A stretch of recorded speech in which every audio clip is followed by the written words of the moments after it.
Bonjour à tous. Je vous retrouve aujourd'hui pour parler d'un problème d'utilité générale, à savoir comment doser les spaghettis.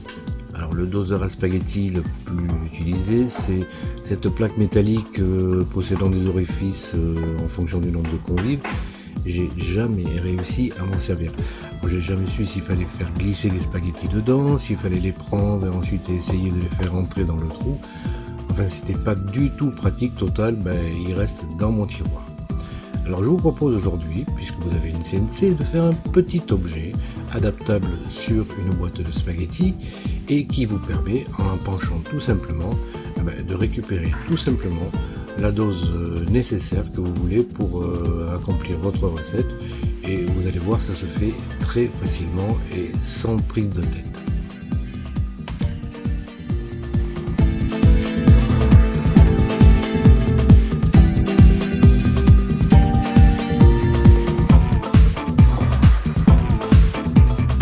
Alors je dois vous signaler d'abord que je ne suis pas du tout un cador en cuisine, mais je ne sais pas comment ça se passe chez vous. Les spaghettis, il en faut 100 grammes de pâte par personne. Et que si vous les dosez mal, vous mangez des spaghettis. Alors il y a beaucoup de recettes, mais toute la semaine spaghettis, voilà. Alors je vous propose de voir ensemble comment confectionner cet accessoire avec une CNC. Il est tout en bois et il vous permet de doser une dose ou deux doses. Et les mathématiciens auront tout de suite compris qu'avec les chiffres 1 et 2, on peut faire tout nombre de doses possibles. Si vous en faut 4, il faut 2 fois 2. Si vous en faut 3, c'est 2 plus 1. Enfin, vous pourrez régler ainsi votre dosage de spaghettis, quel que soit le nombre de convives. Nous allons voir ensemble comment réaliser cet accessoire indispensable. Bon, vous l'avez compris, je pense que c'est juste un prétexte pour vous montrer comment on peut dessiner ceci avec VCarve Desktop. Ce qu'il faut savoir avec ce logiciel, c'est quand une fenêtre apparaît, il vaut mieux la lire de haut en bas et répondre à toutes les questions. À savoir ici que c'est un simple face, vous mettez les dimensions de votre planche de travail ainsi que les unités, la position de Z0 de votre fraise et où va commencer le travail. Vous pouvez également modifier les options pour avoir une vue plus agréable sur la représentation du parcours. Une fois qu'on a la surface de travail, on a une page vierge, on va commencer par dessiner des cercles. Alors vous pouvez les dessiner directement en faisant glisser le curseur sur la planche de travail, mais là, dans ce cas précis, je vais faire 3 cercles dont je vous donne les dimensions, leur position en X et en Y, et ainsi que leur diamètre respectif. Une fois l'outil sélectionné, il est tout à fait possible de dessiner plusieurs cercles en remplissant les valeurs dans les cases correspondantes, et nous retrouvons là maintenant avec 3 cercles. Pour dessiner le quatrième cercle, nous allons le faire manuellement et vous voyez que automatiquement, il se positionne au centre de votre surface de travail avec un petit curseur qui vous indique qu'il est au centre. Nous allons maintenant utiliser l'outil Offset qui vous permet de dessiner un contour identique à celui que vous avez sélectionné. Là, je vais faire un offset de 3 mm vers l'extérieur. Et pour dessiner le sourire qui sera à peu près par ici, je vais dessiner quelques petites lignes qui me permettront de me repérer. Je vais faire une ligne guide pour le cercle de 70 mm à peu près. Et nous allons maintenant dessiner les limites. Alors lorsque vous positionnez, vous voyez à chaque fois le curseur vient se positionner au centre du cercle. Et dans le cas ici précis, vous voyez qu'il y a un indice de rectitude avec le petit point noir qui apparaît. Ça veut dire que les deux segments que vous avez dessinés entre les cercles et le bord sont strictement en rectitude. Même chose pour celle-ci, vous voyez le petit point noir qui apparaît. Quand il apparaît, vous pouvez relâcher. Les deux segments sont parfaitement rectilignes. Le dessin de sourire va se faire avec l'outil Hard Cercle. On va le faire là en 3 points. Vous positionnez un point, l'autre point le plus éloigné, et en faisant glisser tout doucement, vous voyez que le curseur vous indique qu'il est exactement sur la ligne guide et au milieu de l'Hard Cercle que vous avez dessiné. On efface la ligne guide qui ne sert plus à rien, et on va continuer ce sourire. Alors on va le sélectionner et faire maintenant un offset interne, cette fois-ci, vers l'intérieur donc de votre figure pour dessiner un autre curseur. On va maintenant faire rejoindre ces deux vecteurs qu'on vient de dessiner, vous les sélectionnez, et vous avez un outil qui vous permet de relier les vecteurs par un tracé droit ou par un tracé, comme je le fais ici, arrondi. En cliquant 2 fois, je ferme mes deux vecteurs à chaque extrémité. On agrandit le tracé pour s'y retrouver un petit peu. Au centre, je vais mettre l'emplacement pour un écrou M5. Pour un écrou M5, il faut un outil hexagonal de 6 côtés et de 4,5. Là, je vais le faire de 4,4 pour que l'écrou soit vraiment bien enchâssé dans son emplacement. On a terminé notre dessin, on l'agrandit pour avoir une vue d'ensemble. Et maintenant, je vais dessiner la plaque qui va aller sous ce couvercle. Alors, je vais le dessiner directement dessus pour que tout soit bien aligné. Le bord extérieur de la plaque est à 81. Ça me permettra d'avoir une petite zone de coulissement tout autour. Et sur cette plaque, je vais fixer également un petit tube d'aluminium de 6 mm et je veux qu'il soit centré dans le sourire. Alors vous sélectionnez 6 mm et vous vous positionnez à chaque extrémité du vecteur où vous voulez que ce rond apparaisse. Et vous voyez que le curseur change de position en cliquant dessus. Vous dessinez votre cercle de 6 mm qui est parfaitement centré dans votre vecteur. On va maintenant vérifier si tout se passe comme on veut. Alors je vais sélectionner le gros trou par exemple, l'axe central, le petit téton qui me permet de bouger ça et le cercle de la plaque. En utilisant l'outil rotation, il est possible de voir si ça marche comme on veut. Alors vous avez deux icônes, le petit rond blanc vous permet de l'agrandir ou de le diminuer et le petit rond bleu vous permet de faire un mouvement de rotation et vous voyez que là effectivement le curseur se déplace parfaitement bien. Le raccourci clavier CTRL Z annule la dernière opération que vous avez faite, à savoir ici le mouvement de rotation.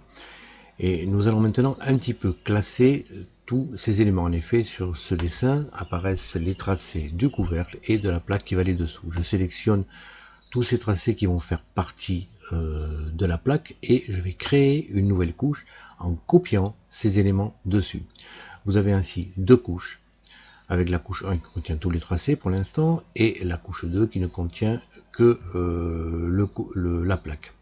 Je vais donner d'ailleurs des noms un petit peu plus parlants pour m'y retrouver plus facilement. Au niveau de la plaque, le trou central va être augmenté à 8 mm. Cette notion de couche est importante, ça vous permet de travailler sur des parties de votre dessin sans avoir aucune opération négative sur le reste de votre tracé. En ce qui concerne le couvercle, bon maintenant on va effacer un petit peu tout ce qui est en trop. Il vous suffit de cliquer sur un vecteur et d'appuyer sur Delete pour qu'il soit effacé automatiquement. Vous pouvez également utiliser l'outil ciseau qui vous permet de couper des petits bouts de vecteurs comme vous voyez là. Alors là c'est pas intéressant pour ce dessin mais c'est pour vous montrer que cet outil existe et qui peut vous dépanner dans certaines de vos créations. Nous allons maintenant passer au parcours d'outils, c'est-à-dire aux ordres qui vont être donnés à la CNC pour la réalisation de cet objet. On va commencer par le couvercle, vous sélectionnez parcours d'outils, je le bloque de manière qu'il soit tout le temps affiché à l'écran et on va commencer par dessiner une poche en utilisant l'outil adapté. Toujours pareil, on lit de haut en bas et vous répondez à toutes les questions. La poche, ma plaque fait 18,5 et je veux en fait pouvoir mettre l'écrou qui fait 4 mm et laisser une petite distance de 2 mm en dessous, donc je vais la faire de 12,5. Pour choisir une fraise, vous avez toute la panoplie de fraises. Moi j'ai tout mis en millimètres et en millimètres par minute. Vous avez que très peu de données à rentrer à chaque fraise pour vous y retrouver. La vitesse ici a peu d'importance puisque pour l'instant la CNC n'est pas commandée par le logiciel. Voilà, j'ai sélectionné une fraise. On va ensuite dessiner la façon dont on va se faire réaliser cette poche-là. Et vous avez deux types, soit linéaire de haut en bas, soit de type radial. Pour une partie circulaire, il vaut mieux prendre radial. Nous allons donner un nom à ce travail pour le repérer par la suite.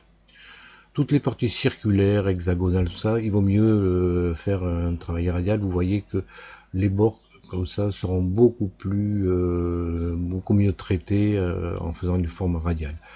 Je vais faire la même chose maintenant pour l'écrou. Alors je vais sélectionner le même outil. La hauteur, on va démarrer à 12,5 puisqu'on a déjà fait une poche. Je vais dessiner une profondeur de 4 mm pour mettre ma vis. On ne change pas ensuite les autres fonctions. On met juste un nom pour s'y retrouver plus facilement. Et vous faites calculer et visualiser ensuite ce que va donner le travail. Ce module de visualisation du travail réalisé, pour moi, est indispensable. Ça me permet de m'assurer de ne pas lancer la CNC n'importe comment et de voir effectivement comment le travail sera fait. On met donc la fraise de 2 mm dessus. On a réalisé dans ce cas-là déjà la poche et je vais juste réaliser l'emplacement pour l'écrou qui va être donc une poche de 4 mm. Alors vous voyez que le système démarre à 12,5 et va me dessiner une petite poche centrale pour l'écrou. Nous allons maintenant faire la découpe des yeux, enfin du visage. Je fais une sélection globale en recouvrant le curseur et en faisant Shift et cliquer sur un vecteur, j'élimine celui-ci de la sélection. Le point de départ de ma fraise va être maintenant à 12,5 puisqu'il y a la poche et je vais creuser complètement sur une hauteur de 6 mm. C'est la hauteur de mon écrou et les 2 mm que j'avais laissés sous l'écrou par sécurité. Le tracé va se faire de façon interne pour que les dimensions soient strictement respectées. Vous donnez un nom à ce travail et vous pouvez visualiser instantanément ce que ça donnera et vous assurer que le tracé perce de part en part votre pièce en bois. On en a presque terminé avec le couvercle, il suffit maintenant de faire la découpe externe en utilisant le même outil. Je vais maintenant faire démarrer à 0, puisque c'est le haut de la pièce en bois, et pour avoir toute la hauteur, je tape Z égale, le système m'affiche automatiquement l'épaisseur de ma pièce de bois qui me sert à faire mon élément. Je vais mettre également des tétons pour m'assurer que à la fin de la coupe, la pièce ne vienne pas s'écraser contre le mandrin. Vous vérifiez ce que donne un petit peu votre tracé, vous voyez que bon, tout est OK. Bon, les 4 parcours d'outils réalisés sous VCarve donnent un rendu à l'écran super. Mais dans la réalité, des fois, c'est pas exactement comme ce que l'on voit à l'écran. Et c'est ce qui fait l'intérêt de la CNC. Il faut faire, refaire et refaire des pièces pour apprendre à maîtriser et les matériaux et la CNC. Vous voyez que dans le MDF, par exemple, le pourtour extérieur est parfait, alors que sur du bois un petit peu plus dense et avec des veinures, toute la partie extérieure a été détruite. Une deuxième chose à vérifier également, c'est la durée globale pour réaliser cette pièce. Vous voyez que là quand même j'ai des chiffres assez importants et c'est la confection de la poche qui prend le plus de temps. Elle a été faite avec une fraise de 2 mm. Là, on va essayer ici de prendre une fraise plate mais de 6 mm pour voir si on a un changement. On va recréer le même parcours avec les mêmes caractéristiques et voyons maintenant ce que ça donne. On va demander à avoir un rendu final. Le rendu final, vous voyez, est très proche de ce qu'on avait avec la fraise de 2 mm. Je demande un rendu global. Bon, vous voyez, on ne voit pas beaucoup de différence. Par contre, dans la durée de temps, là, effectivement, on voit la différence. On a gagné beaucoup de temps pour cette étape qui était la plus longue dans les parcours d'outils. Alors, c'est important que vous vérifiez un petit peu les fraises dans tous les parcours d'outils, voir si vous ne pouvez pas la remplacer par une autre, voir si vous ne pouvez pas modifier le recouvrement, c'est-à-dire plus ce chiffre est grand, plus le passage sera large entre les deux passages de fraise. Plus vous le prenez petit, plus le dessin sera fin. Ça dépend de ce que vous voulez faire exactement. Mais vous voyez que c'est surtout la dimension de la fraise qui vous fait gagner du temps. Pour illustrer ce changement, voici là maintenant le passage, enfin la confection de la poche avec une fraise de 6 mm. Vous voyez qu'à chaque passage, des grandes quantités de bois sont retirées. La finition du fond ne présente pas de différence. Le fond est très plat. Sur les bords, par contre, j'ai quelques petites irrégularités que l'on peut venir retravailler avec une fraise fine dans un deuxième temps. Vous notez également que je mets directement sur le bois la position X et Y0 de mon travail. On a fait la plus grosse partie de la conception de cet objet, il reste maintenant à faire la plaque. Là, je vais dire que l'épaisseur de mon travail est de 5 mm. Je vais le faire sur une plaque plus fine. Le message d'erreur dit effectivement que tous les parcours précédents sont faux puisqu'ils étaient calculés sur 18 mm et demi. Là, il va y avoir uniquement un contour à faire et je vais le dessiner vers l'extérieur en sélectionnant tous les éléments de la plaque. Et je vais mettre bien sûr des petits tenons pour éviter que les pièces de bois volent dans tous les sens. Je vais uniquement garder les tenons de la partie externe. Le reste, je surveillerai lors de l'exécution du boulot. Voilà, on donne un nom et on a fini maintenant avec tous les parcours d'outils. Alors vous voyez là que je me suis trompé en fait. J'ai pris les références de profondeur de ma planche de 18,5 et là il faut en fait que je coupe sur 5 mm uniquement. Le système vous dit à chaque fois qu'il y a un truc qui est impossible et vous donne ainsi la possibilité de modifier les valeurs que vous avez saisies. Vous avez toujours une surveillance et ça c'est vraiment très pratique. C'est ce que je recherchais avec un logiciel, c'est la prise en main, l'accompagnement lorsque vous réalisez une pièce et il le remplit pleinement. J'ai fait une petite modification pour que les spaghettis rentrent plus facilement dans le chanfrein. Au niveau du couvercle, niveau petit œil, j'ai utilisé une fraise V-Carve pour dessiner un chanfrein. Alors vous avez plusieurs possibilités pour le dessiner. J'ai pris la possibilité de base et voilà ce que ça donne une fois que vous l'avez réalisé. Bon là c'est pas très parlant. Sur la pièce en bois vous avez ça vous donne ceci. On voit pas non plus très bien, mais lorsque je vais simuler la découpe, vous allez voir qu'en fait le chanfrein joue pleinement son rôle et va faire glisser les spaghettis au niveau du petit œil. En ce qui concerne la plaque, je vais faire également la même chose sur le gros trou qu'il y a. Je vais dessiner un chanfrein avec les mêmes caractéristiques que précédemment et avec la même fraise. Voilà, pour que le passage des spaghettis se fasse plus facilement. On sauve tout ça. Alors vous avez la possibilité de sauver les parcours l'un avec l'autre, mais vous voyez que par exemple pour dessiner le sourire et pour dessiner les yeux, j'utilise une fraise de 3,17 et pour faire la découpe du couvercle, j'utilise aussi la même fraise de 3,17. Vous avez la possibilité de regrouper les parcours qui utilisent la même fraise.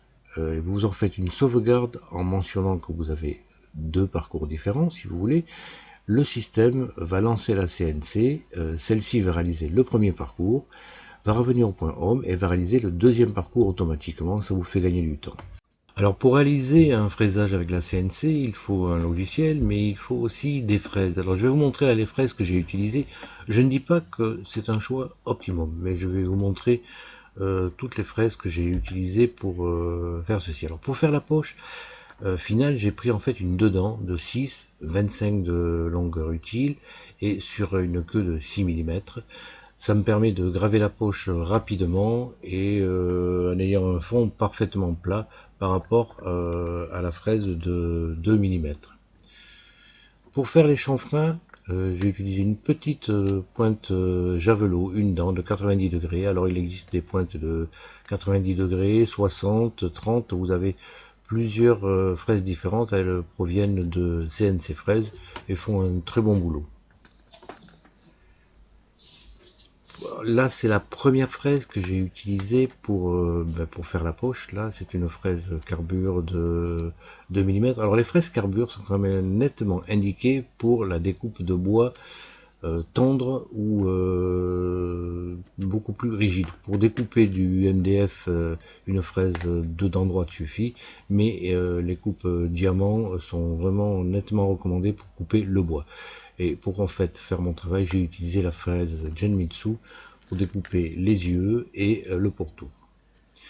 Alors, quelques petites remarques quand même. Vous voyez là que le parcours initial que j'avais fait la poche et la découpe extérieure avec la fraise de 6 mm. Mais vous voyez que il a certainement des vibrations provoquées par le bois avec les stries et que le mur n'a pas été intact. Il vaudra vraiment mieux prendre donc la fraise diamant qui est beaucoup plus adaptée pour pulvériser le bois plutôt que le couper.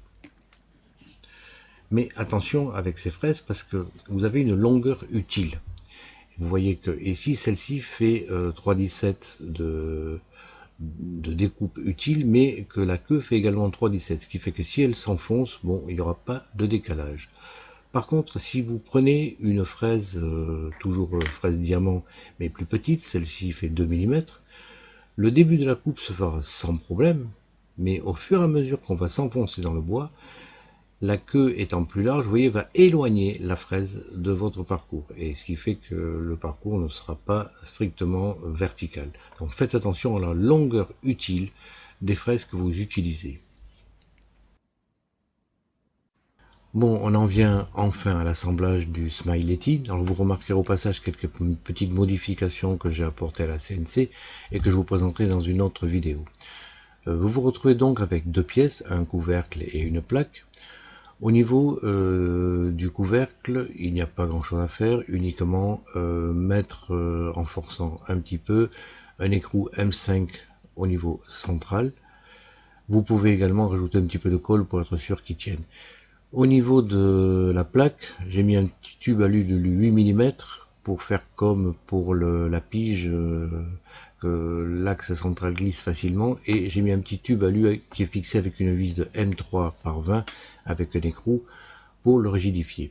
Une petite astuce pour faire glisser les pièces de bois entre elles, vous les frottez avec un peu de bougie, ça permettra qu'elles glissent beaucoup plus facilement l'une contre l'autre. On met la plaque sur le couvercle et vous le fixez avec une petite vis M5 de 8 sur laquelle vous avez mis un peu de frein filet pour qu'elle ne bouge pas par la suite une fois que tout sera en place. Vous la vissez le plus possible, vérifiez bien que le mouvement se fasse sans trop de difficulté. Si c'est un petit peu rigide, tant que vous venez de la mettre en place, vous la desserrez un tout petit peu, le frein filet viendra ensuite la maintenir en place sans problème. Voilà, vous faites quelques petits tests et vous voyez que vous pouvez tout à fait montrer l'orifice 1 ou l'orifice 2 pour le dosage des spaghettis. Voilà, c'est un doseur à spaghettis un petit peu plus ludique, hein, mais qui a surtout permis de voir comment fonctionnait VCarve. Voilà, ceci est ma première vidéo sur le logiciel VCarve. On a survolé quelques possibilités que pouvait vous offrir le logiciel. J'en ferai d'autres en confectionnant à chaque fois des objets un petit peu inédits. Si vous souhaitez vous faire le même doseur à spaghetti, il suffira juste de l'adapter au pot de spaghettis que vous trouverez. Le mien est un peu vintage, on en trouve chez Jiffy ou les magasins de ce type là. Il vous suffira juste de modifier le diamètre extérieur pour l'adapter à votre pot. Voilà, j'espère que ce genre de petite vidéo vous aura plu. Alors je vous montre quand même un petit peu en détail. Ça c'est une idée de Fred. C'est un capot qui vient s'installer sur les roulettes de l'axe X et qui évite que les fils viennent toucher les roulettes. Et j'ai surélevé moi personnellement ma CNC avec des dalles qu'on utilise sous les machines à laver, par exemple en mettant 4 dalles à chaque pied, et avec un support qui permet d'utiliser le tactile pour le boîtier offline. On verra ça dans une vidéo spécialisée sur les modifications également. Voilà, j'espère que ça vous a plu et je vous dis à la prochaine.